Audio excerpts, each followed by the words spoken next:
Our first presenter is Dr. Bruce Kefford. Bruce is Deputy Secretary for Agricultural R&D in the Department of Primary Industries here in Victoria. Bruce has had a long history in his involvement with R&D, and in fact RD&E, not only here in Victoria but more widely at the national level.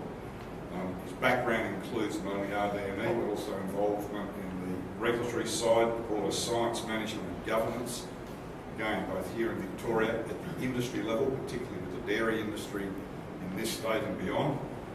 And from a national perspective, Bruce is currently the chair of the Primary Industries RD&E Committee of Primary Industries Standing Committee.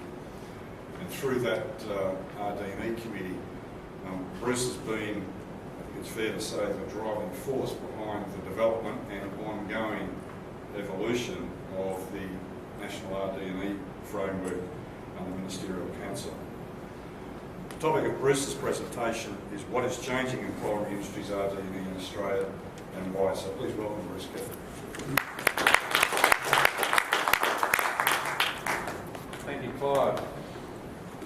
And what I propose to do in this talk is provide a brief analysis of the evolution of the system over the last 20 years, a bit of an overview of where the framework has got to, and then explore the relative merits of collaboration and competition in this sort of endeavour, and perhaps touch on a few of the challenges that we face into the future.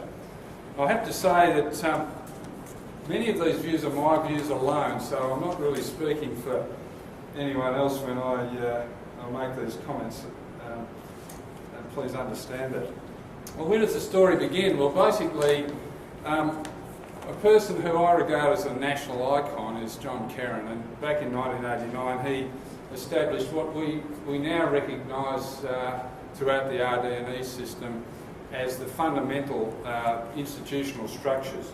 And in those days he noted that RD&E was vital for industry competitiveness and sustainability. And there was a mix of benefits, both public and private. And he established matching funding model which reflected this. The agenda in those days was very strongly industry driven, and this was and he wanted to see that industry had a strong role in setting the agenda. There was a government member initially on the boards, and he wanted to see much more adoption of the technology. He felt that the industry-driven nature of this would force that or help with that adoption. He set up national priorities to guide the general direction of this activity, but the model was essentially competitive, and market forces were seen to apply, and the idea was that the industry boards would set their agenda and they would fund the best groups, and with that we would see the strong surviving and the weak perhaps not thriving so well or disappearing. And I think, and this is my analysis perhaps more than anyone else's, I think there was a feeling that the system would largely be self-managing. And as I said, at that time the industry agenda was what was focusing not only industry's attention but government attention. And the capability was relatively abundant. And it was larger then and perhaps, well, certainly more narrowly focused. And we managed quite well for a time. But then we started to see things change.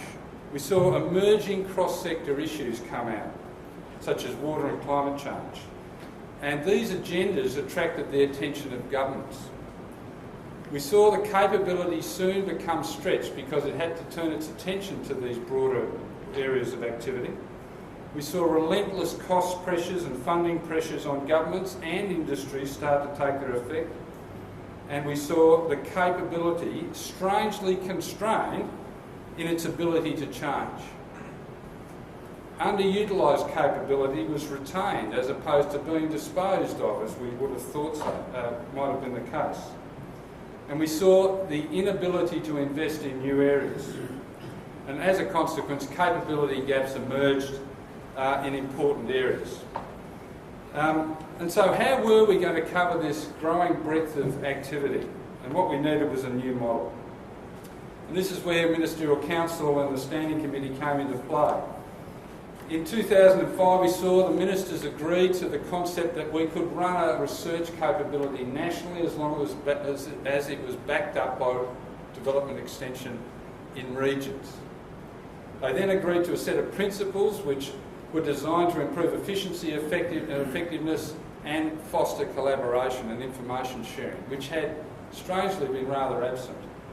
They then agreed to the first framework structure, the first tranche of activities under the framework, and then in 2009 we saw a statement of intent signed between all the RDCs, all the PISC agencies and the deans of agricultural universities.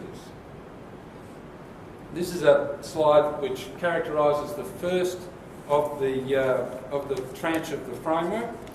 And what it shows is we've got 14 sector strategies, 7 cross-sector strategies reflecting that broader government territory, and the fact that the industry strategies were led by the industry RDC groups, and sometimes cross-sector strategies were led by more government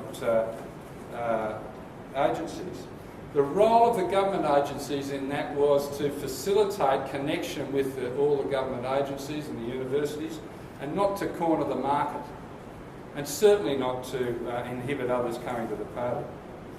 We've seen a number of these strategies approved to date in 2010, the shaded area, and more to come in 2011 and 2012. This framework, this new approach, is much more cooperative, it's much more strategic, it creates interdependencies.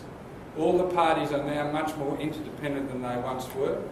The statement of intent, although not legally binding, is holding them together very effectively, and it's creating the need for ongoing management of the system.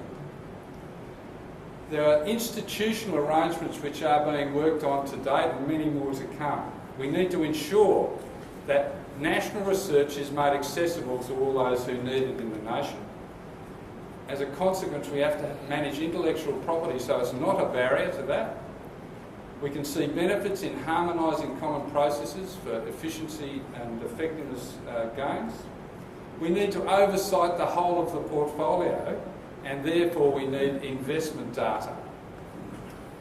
There are new tools for knowledge management which could be useful, and we also think that we can benefit from working together nationally on extension. We've also got an eye to what the PC or Productivity Commission recommendations may mean for us. Although this is pretty early days, we're seeing some very significant benefits emerge at this stage. The concept of national research is now well embedded. Most people have understood this and can see what we're trying to achieve. We're seeing agreed national strategies emerge often for the first time. Teamwork and collaborative culture is emerging much more strongly, and we're seeing a much more strategic engagement between the parties. The governance arrangements are broader and more inclusive. We've got comprehensive national oversight, probably for the first time. We're seeing a focus on capability, which was much more smaller in the past. And we're seeing large coalitions of specialists come together to attack important problems such as climate change. More stable funding arrangements are emerging, which lead to more security for not only investors, but research and scientific providers. And we're seeing new funding models emerge, whereby instead of funding going back to consolidated revenue for a government agency that realises an asset, they're allowed to keep at least part of it, or the whole of it, for reinvestment. We're also seeing major new investments based on the fact that a jurisdiction is staking a claim in a national research environment, such as Western Australia on export grain production, being a catalyst for significant government funding. Each of the jurisdictions is now defining their role in the national scene much more clearly. And I think the most pleasing part of all of this is that the system is evolving much more rapidly, more attuned to the sort of evolution we're seeing in the industries we're serving.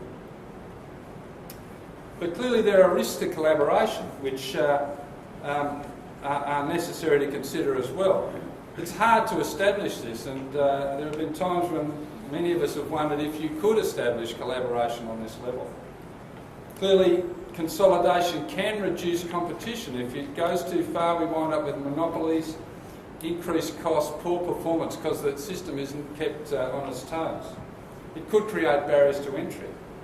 It could see increased overheads and overheads from running and governing.